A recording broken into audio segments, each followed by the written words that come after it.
আজ কিন্তু ভিডিওটা স্টার্ট করছি দুপুর থেকে। দুপুরে লাঞ্চের মেনুতে ছিল গন্ধরাজ লেবু আর পটল ভাজা, পাটপাতা দিয়ে ডাল আর ভোলা মাছ দিয়ে বা কী ছিল, সর্ষে বাটা দিয়ে একটা তরকারি। খেয়ে দিয়ে ভুলেও যাই, দেখুন কি অবস্থা আমার।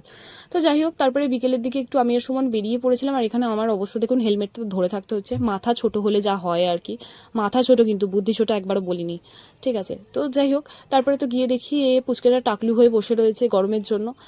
তো তারপরে আমরা চলে গেছিলাম ইকো পার্কে, কারণ ওই জায়গাটা একটু ফাঁকা ফাঁকা থাকে। ইকো পার্কের দিকেই তাই গেছিলাম হাওয়া খেতে।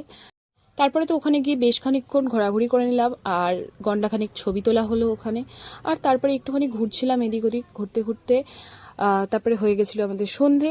আর এখানে আমি দেখাচ্ছিলাম যে গাছগুলোতে লাইট লাগিয়েছে, কি সুন্দর লাগছে দেখতে। তো সেটাই সমান দেখাচ্ছিল। তো আমরা বেশ অনেকক্ষণ ঘুরেছি, ঘুরতে ঘুরতে সন্ধে হয়ে গেছে। তারপরে পেয়ে গেছিলো আমাদের খিদে।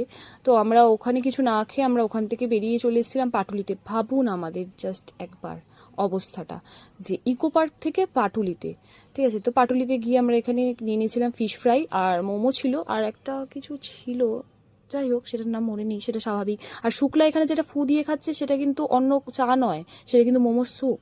So that's it for today.